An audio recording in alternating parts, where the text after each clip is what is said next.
Hello and welcome. My name is Brandon Smith, and today we're going to discuss the key reference points in catching a fly ball. Now, we're in the outfield because that's where a lot of fly balls are hit.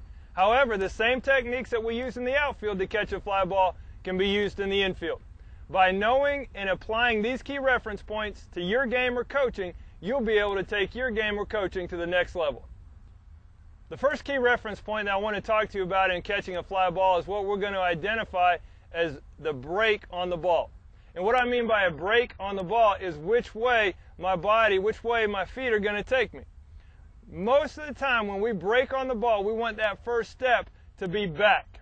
The reason I would rather go back for my first couple steps is so that I can get a better read to know exactly where the ball is and knowing whether it's going to be in front of me or whether it's to me or whether it's behind me. This backward step, this drop step, this break that we're talking about gives me as an outfielder a margin of error. That way it gives me time to judge the ball. What often happens is an outfielder will see the ball hit and their first step is in, and then they realize that the ball is actually over their head, and trying to recover and then go back on the ball is much more difficult in that situation of moving in first and then back. So what we want to do, the best way to do this, is to make our first step to be back. And now as we read the ball, if it's behind us, we can go get it.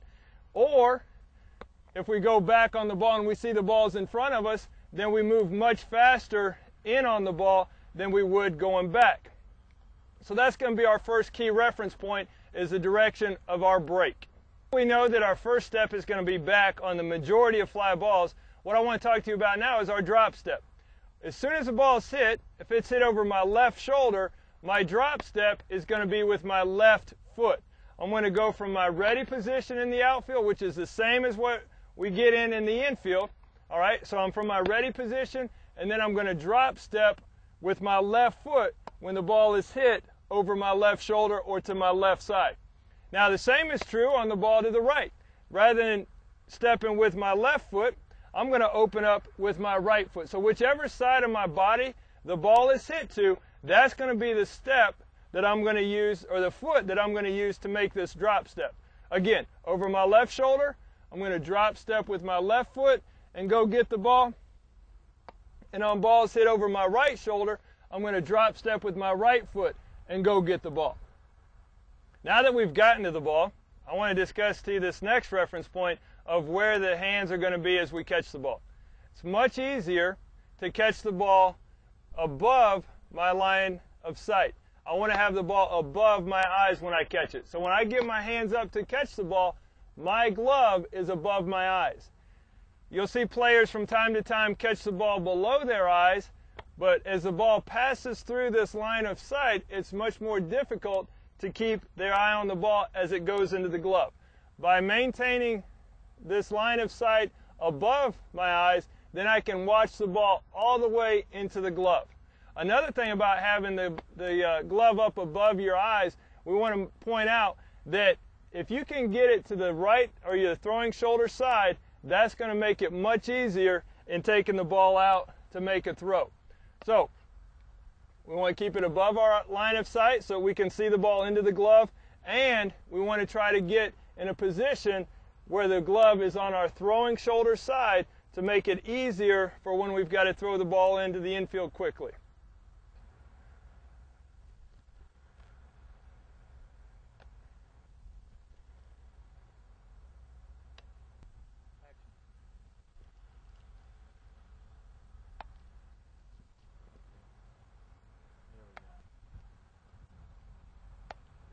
Now that we've talked about the right way on how to go back on a ball hit to our right or a ball hit to our left, let me show you one of the common errors that you'll see in fielding or catching a fly ball. Oftentimes when the ball is hit over the player's head, they will start backpedaling. And what happens when the player starts backpedaling, number one, it's much slower. And number two, it's much easier for that player to lose his balance and fall down as he's trying to catch the ball. So rather than doing it the proper way, where we do a drop step, a common error is the back pedal straight back, which is slower and which is, quite honestly, more dangerous than to turn and go get the ball. Let me have Joseph come in and demonstrate the wrong way. Ready? Just throw it way over his head. Go. Now in this example, you'll notice that Joseph's backpedaling and caused him to fall down. Now again, when we're going back on a ball, it's better to turn and run like a wide receiver would in football to go get the baseball rather than backpedaling.